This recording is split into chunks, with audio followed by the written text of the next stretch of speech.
Hello and welcome to another episode of Brand Chops, where we're chopping up brands to see what we're made of. I'm Zack Lemear. And I'm Chris Duhaime, and today we're going to talk a little bit about the importance of branding in your sales process and how you can build the brand to help empower your sales team. And today's guest is Walter Crosby. Walter is on the mission to help visionary leaders build a high-performance sales organization and double revenue. He's the CEO of Helix Sales Development. He engages with growth-minded entrepreneurs who are frustrated with underperformance and have a desire and commitment to build a performance-based sales culture. Walter's rocket fuel comes from coaching committed individuals to excel beyond what they thought was possible. He's also the host of his own podcast, Sales and Cigars. Thanks so much for joining us today, Walter. Thanks for having me, guys. Appreciate it. Well, let's just kick it right off. We like to keep these pretty tight for our audience. So how does good branding help empower a sales team, Walter? It's the start of what salespeople should be doing. Marketing is persuading and tying into a brand and representing, what we're going to offer, what that brand represents. And one of the mistakes I see a lot is the CEO or the business owner doesn't make sure there's alignment with that marketing and the sales messaging. And they don't give the sales messaging to the salespeople. They figure that the salespeople will get it figured out. And they figure it out, but if you got 7 different salespeople on your team, you're going to have 8 different messages. Absolutely. And that I've always seen that as an issue where if they're not on the same page with everything, they have their own loose interpretation of what the brand is. And that really damages the brand because everybody's out there saying their own version of it instead of having that synergy, building one cohesive message or leaning on one cohesive message. If it's not the same message and we're not consistent, it affects the trust of the brand. It has an effect on the trust and credibility of the salespeople. It just makes it really messy and harder. It's already challenging to get people's attention, and because there's so much noise out there. So when you convolute it yourself, you're just making life more challenging. I was going to say, I'm a firm believer, and I think I may have mentioned this on the podcast that I was on for your show, that nobody buys or sells anything but brands. I truly believe it, because when's the last time, if you think about it, when's the last time you went to a store to buy a thing? Never. You go to Amazon to buy a Dyson. You go to Walmart to buy a K-Cups. You go to a brand to buy a brand. Nobody sells or buys anything but brands. So if you don't start with the brand in mind, I feel like it's a terrible mistake. If you're not clear about that and you don't know where you sit in the world, you don't talk about it the right way, and you're just creating more confusion for the consumers. And they'll go someplace else in a split second because the confusion, creates a buyer who's undecided, and they'll just keep moving. They'll move on. As a small business that's kind of maybe getting started or early stages of their formation, do you have any suggestions on how to get started with building this sort of sales and marketing plan, what they should be looking for, things like that? Well, I mean, from a marketing perspective, I would have them talk to people like you. I know enough about marketing to be dangerous and know that it needs to be connected and be persuasive and be consistent. But, from a sales perspective, we need to give the sales team the structure.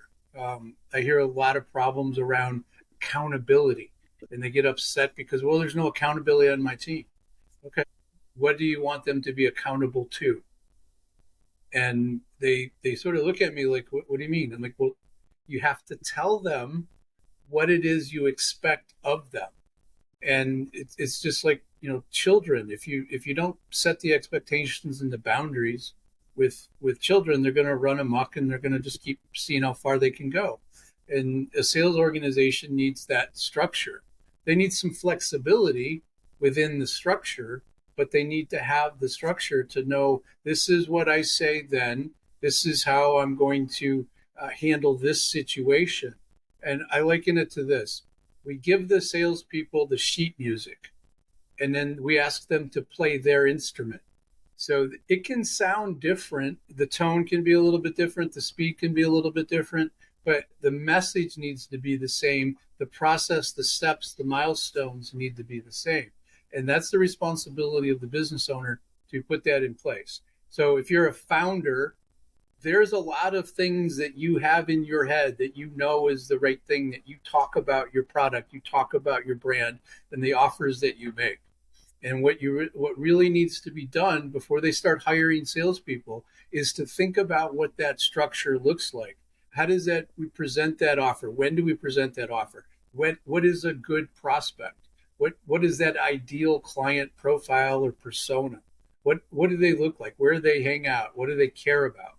If we're not giving that, putting that in place as the founder, as the business owner, you're digging yourself a bit of a hole, and it's going to be harder to get out of when you start putting crazy salespeople on top of it. That makes a great point, and this ties in directly to one of our previous episodes about like core values and brand promises. When you know where you stand as a company, then you can get other people to stand with you, and especially your sales team. And if they know, and that, so those many times those are the things that create those boundaries and those guardrails that you were talking about. And if I had that all figured out, then they're okay. Well, this is what we're expected to do, and this is what is not acceptable. And you know, I find a lot of times salespeople will oversell things because they just have a lack of understanding of what they're selling. So then that just kind of goes right back into your unique value proposition. What is it that you sell? Are you not selling cars? You're not selling financing plans. You're selling plenty of room in the back seat for snacks and crayons. You're selling, you know, a status bump because you just got a new paycheck. You're selling something like that, some emotional, tangible thing, safety, whatever it is, but you're not selling financing plans. It's really true. And if you expect salespeople to figure that out, they're not going to do that. So they need those core values. And we did talk a lot about this on the podcast when you and I spoke a while back, that it's got to be more than just a message on the wall. Those core values have to be lived and out front, and the leaders have to demonstrate those. I mean, boundaries is sort of a negative way of looking at it, but like this is how we behave. This is what we do, and this is what we offer. Like sales should be, we should be helping people. And if we believe in our product and we believe in our offering, then what we're obligated to do is to go help as many people as possible. And not everybody's a perfect fit. And when that's not the case, then we move on and disqualify. But if we don't have an understanding of those basic tenets, we're going to just go wherever we go, and it's like a shotgun blast. It just hits everybody. I know, you know, as a business owner, like there's sales involved in everything that we do. But I think it's interesting you mentioned whether they're a good fit or not. It's getting that no, which actually helps you move on to helping the next person. Sometimes it's hard for salespeople to get that, you know, as far as that's concerned. Do you have any suggestions on ways a salesperson can get that no so they can move on to the next person? Well, you know, what I was taught years and years ago is that no is my second favorite answer, because it gives me clarity. It's not a yes, and it's not always a definitive no, but what we should be looking at, our mindset as a salesperson, is that not everybody's a fit. I know who my ideal client, what they look like, what they need, what they want, what they desire, what they don't want. Once we focus in on that, then we really truly need to what I call ruthlessly disqualify people. We're going for that no. We're going for that reason why somebody isn't worth spending time with. Because that sales process is expensive. As a salesperson, all we have is our time and our skill set. So the mindset really becomes getting comfortable with that no, and helping them realize that takes them out of the pipeline. But that's a good thing, because what we're left in our pipeline is solid opportunities that are likely to move forward. And as soon as they're not, we move them out. It's called velocity, you know, up or out. It's either is fine as long as we're keeping putting new stuff. That's where marketing and hunting come into play. Mm-hmm. You know, it's funny when you just said, you know, the no helps you give direction. We talk a lot about a brand compass in the work that we do. And I talk about how you can't argue with north. And that's why we choose a compass and not a map, because the map gives you every direction at the same time. And you could be dropped in the woods and with a map and be lost for the rest of your life. But if you understand where the moss grows on the tree and it's pointing north, or if you've got a compass in your hand, you can't argue with north. So I kind of feel like no stands for north because it gives you that unwavering direction. Maybe we should use that We somewhere, hope you Chris. know that that's the wrong way to go, Yeah. right? And if you're trying to go south and you keep going north, you'll get there, but it's going to take a long time. It's going to get cold and hot and wet. Yeah, for sure. Do you have any like suggestions on like structure of like a sales pitch or anything like that when it comes to maybe a newbie salesperson that's just getting out into the game? Don't pitch. That's the big important piece. We don't, as salespeople, we shouldn't be pitching. The only time you pitch is when you're begging for money at a private equity firm, or you're trying to get an IPO going. Then you need to be able to pitch what you're going to do that's going to work. In sales, what we want to do is understand where that buyer is, and we want to follow our defined discovery process.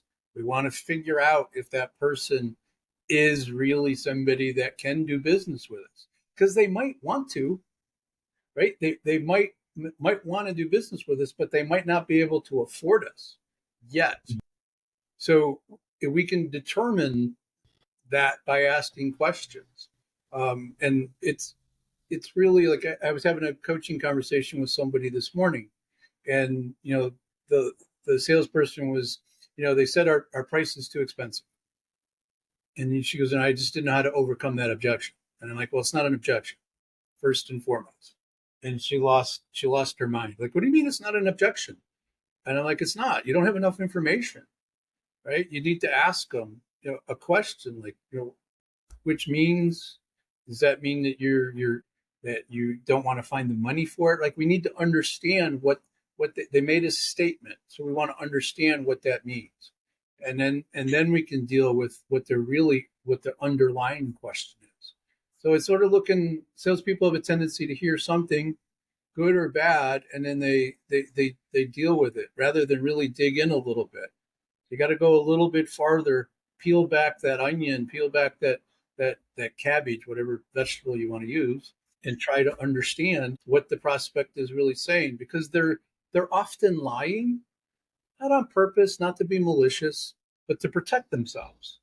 And sometimes it's just a negotiation tactic, and we got to figure that out. The pricing is always something that we do bump against, and I guess I'm not going to call it an objection now. Do you have any suggestions on how to get around that? Or I know oftentimes we're trying to, at the end of the day, we're trying to help the client, but sometimes we just need to know how much money they have available to be able to help them with. So, oftentimes you'll ask for a budget and things like that, and get, well, I don't know how much something like this cost, or I don't really have a budget for this, and things like that. Do you have any suggestions or advice on that? Well, before you start talking about budget, you want to make sure they have a big enough problem to solve. Right? Is there urgency with the problem? Is it a big enough problem? Like, you might find that they have a problem and it's costing them $50,000 a month, and that's a big problem for most companies. But if they have a $500,000 problem that's occurring every quarter, that's a priority. They got to fix that. So figure out if there's a problem and if there's urgency to fix it. And if there is, then what we need to do is figure out if they're willing to pay a little bit more for our service. I'm assuming we have a premium product. I'm assuming we have a premium pricing package. And then, if you have a feeling that they might not be a good fit, financially, you can simply say, we're not for everybody.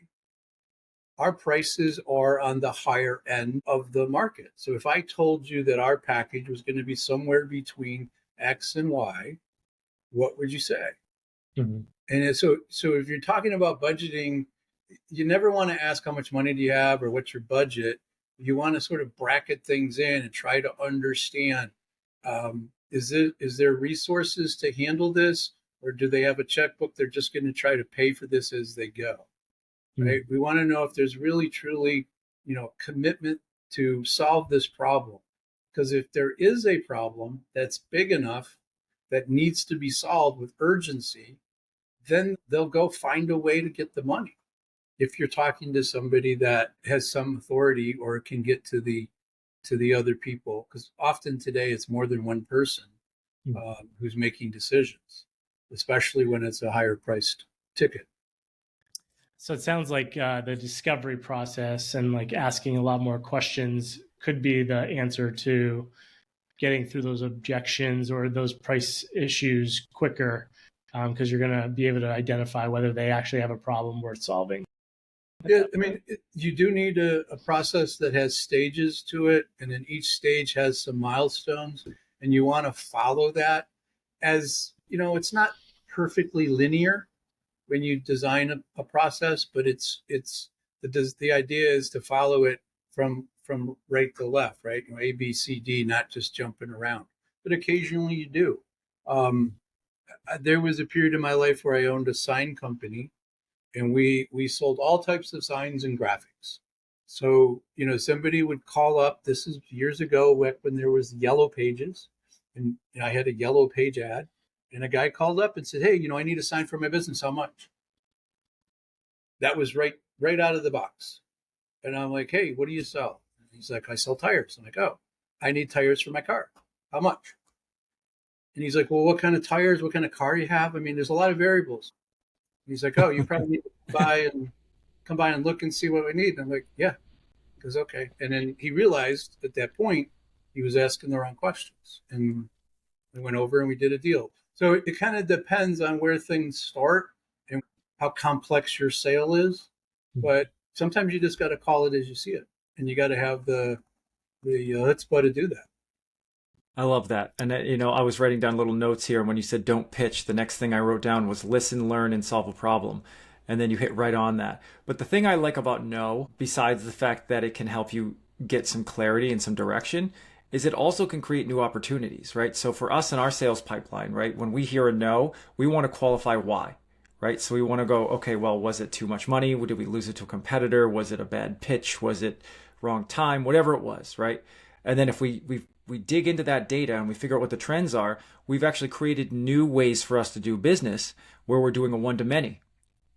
So people who can't afford the $10,000, the whatever, they can come to this one-to-many group for $500 a piece. And now we can still help them. They still have an opportunity to work with us. We can still help expand our brand by just showing people what we can do, what we're capable of. But that never would have come about if we didn't get the no. But you're doing something besides just the no. You're doing something crazy like paying attention to the market and what it is that they need, and pivoting to adjust.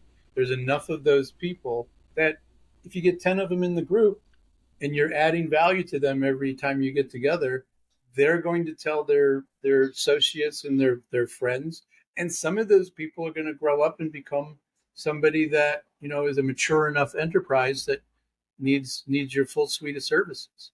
But not most people. Most business owners don't have that ability to really listen and adjust to the marketplace. We're just going to go south, and we're going to try to get to north, but we're going to keep going in this direction. I'd love to learn a little bit more about like your organization and how you help clients. So could you give us like a rundown on like what your engagement with a new client would look like?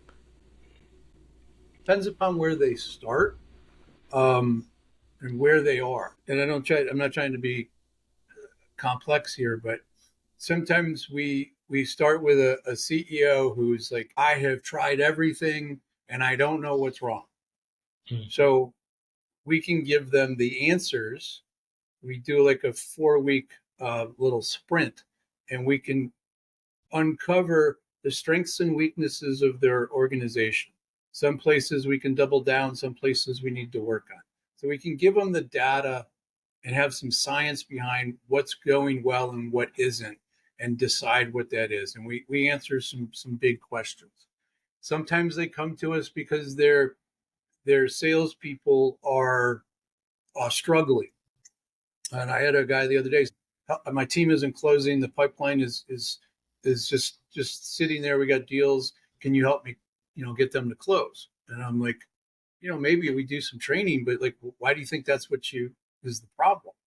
So just there alone, that's not his problem. Closing isn't his problem. He's got too much crap in his pipeline.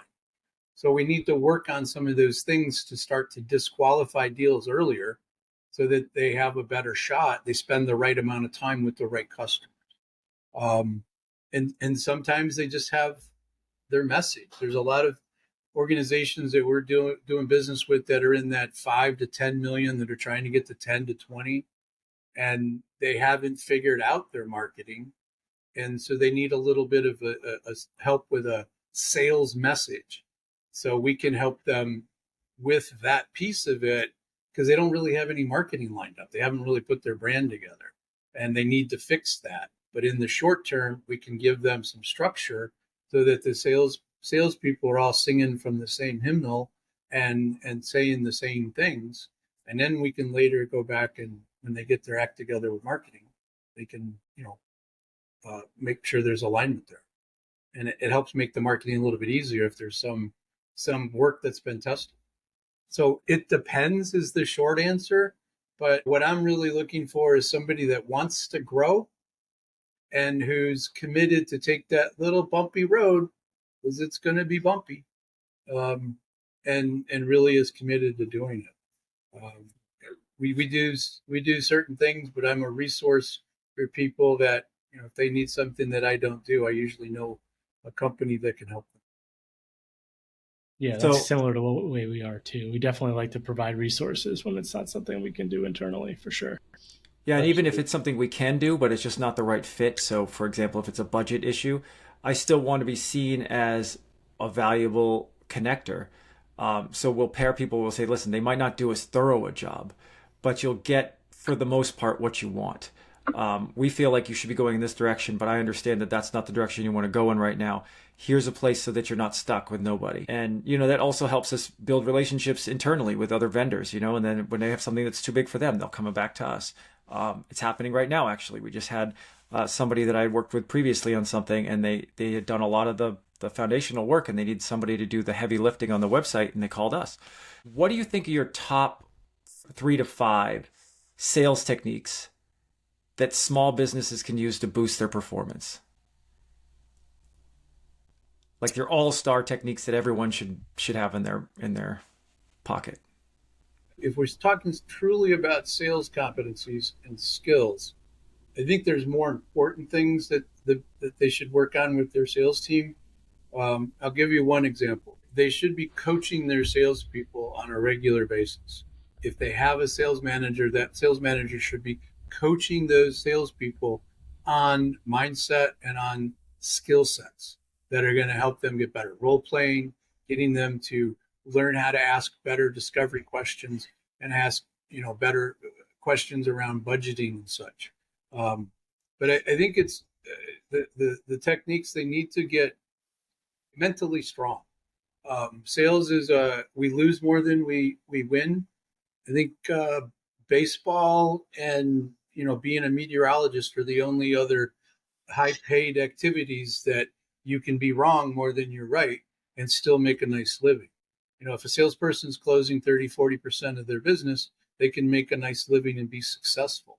So to get there, they have to be mentally strong, and they have to realize that they need to speak to the right buyers. That's not the procurement department. That's the people that actually have the problem, that can give you the better understanding of what it is that they're struggling with, and that's going to allow you to help them better. And then just be willing to take that, go for that no, and disqualify people. I think those are the things that really need to be emphasized. But salespeople and sales managers need help, and they don't have all the answers. And if you leave them out there by themselves, they're going to struggle. And if you don't have the internal resources, there's plenty of things that are there to give them some support, even if you don't have a big budget. Getting a book and talking about that book in a sales meeting, talking about techniques, anything that helps them become interested in getting better. Those are the things that a business owner can focus on. The mention of the thick skin kind of brought me back. So I used to do like telecalls and whatnot for a small direct mail piece, and I feel like getting the no's was a lot. It was very young at the time, but I think it definitely helped toughen me up for now, where it's okay to get the no, it's okay to move on to the next client, and it's almost like a life lesson to do some of that stuff and to do some cold calling and to get that tough skin. I think it definitely helps. I also look back and I wonder what kind of marketing message that we were given when we were doing the sales.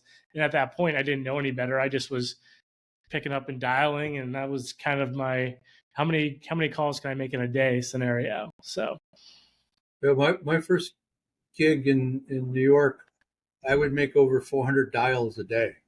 oh, wow. And I might have 3 conversations.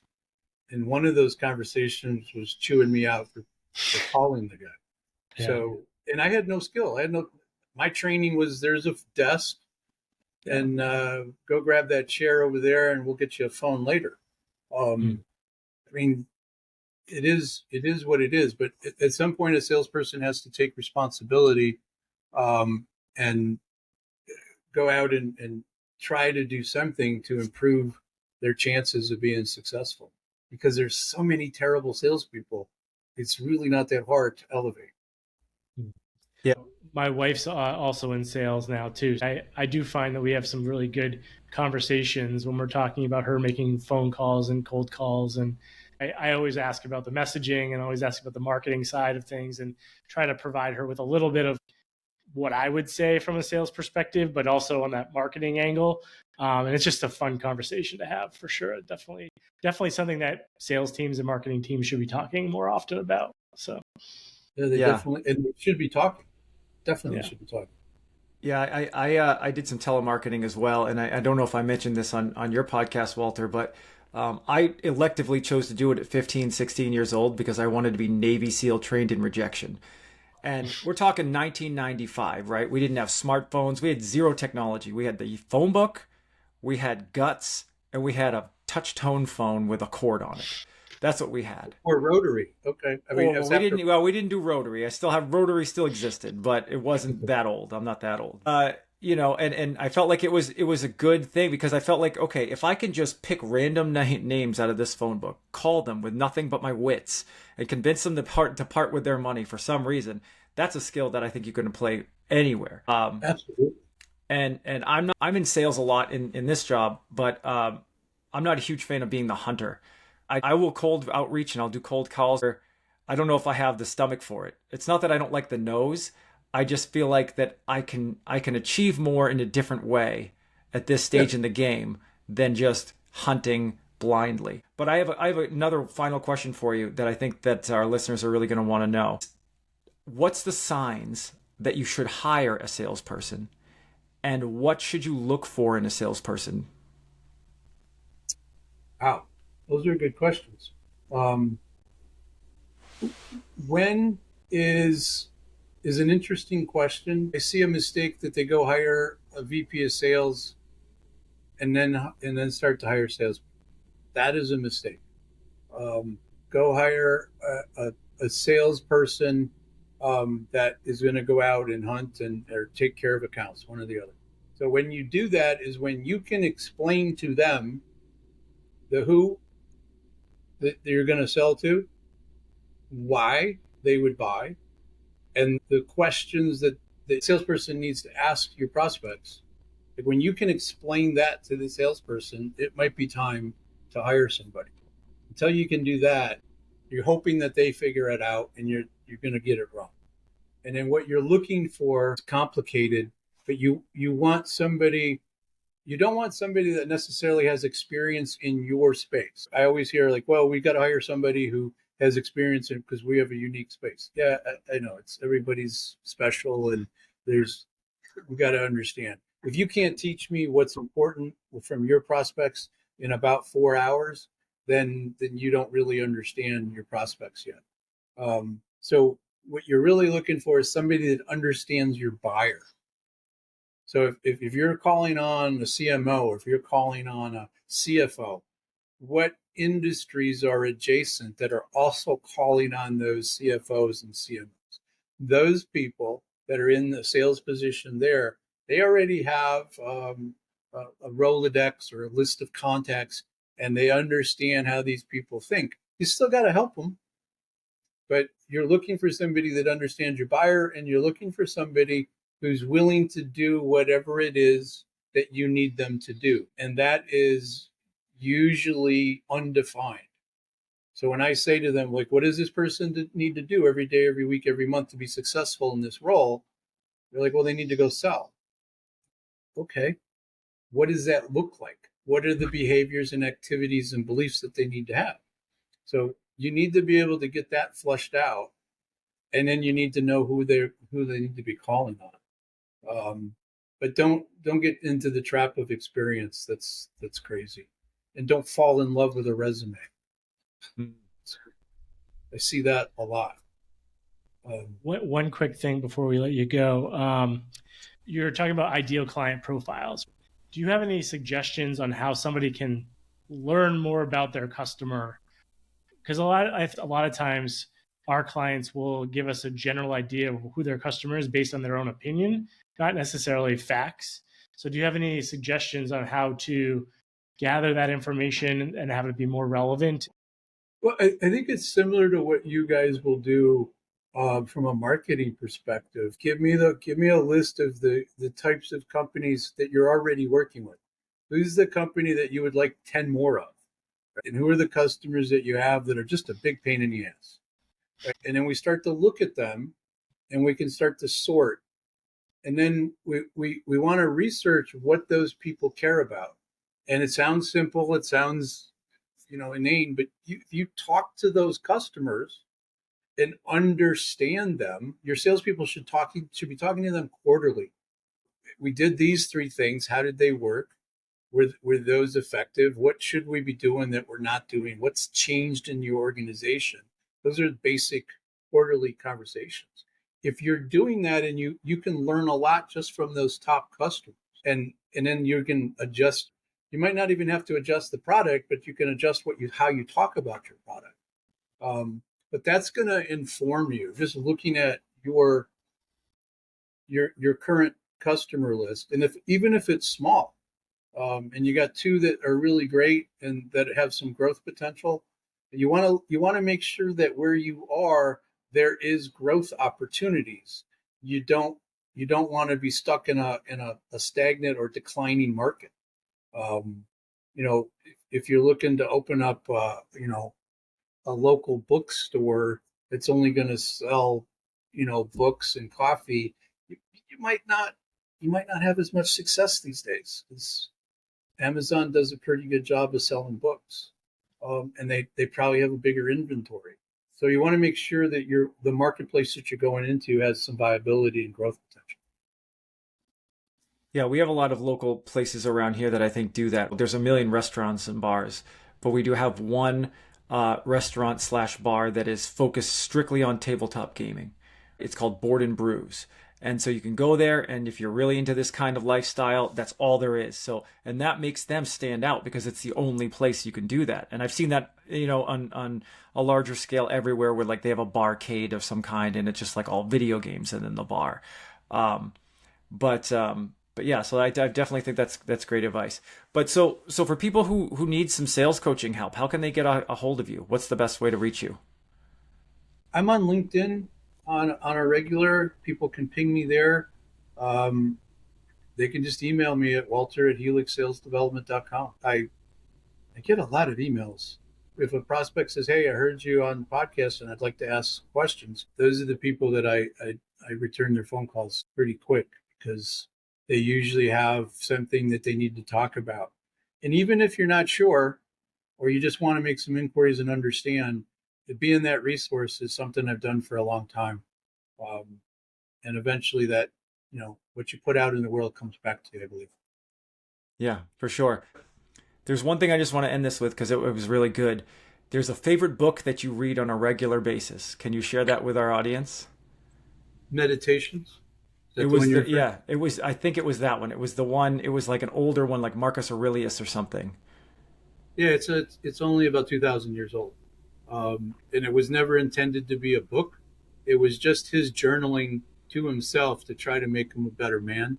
And it's called Meditations by Marcus Aurelius. There's tons and tons of translations of it, um, but it's something that grounds you, stoicism, and it's one of those books that there's a lot of people that read it once a year. I'm not unique in that sense. Uh, Past presidents, generals, celebrities of the like, look at it to kind of help them remind them of the virtues that they're supposed to be living their life. Awesome. All right. Well, if you guys need any kind of sales coaching help, Walter's the man. So we'll also put some of your contact information in the show notes. But tune in next week where we'll be chopping up brands to see what they're made of. Thanks, everybody. Thanks, guys. Brand Chops is brought to you by the fine people at Pivot Creative. Pivot Creative is a full-service branding and marketing agency that partners with businesses to build brands that connect so that every dollar you spend is an investment and not an expense. If you need some branding or marketing guidance, a website, a new brand, or want to learn more about one of the topics we cover on the show, please reach out to us at pivotcreative.com. If you know someone that would benefit from learning more from one of our shows, please share the episode. Visit brand-chops.com. And as always, like and subscribe if you find this content to be helpful. See you next time on Brand Chops, where we chop up brands to see what they're made of.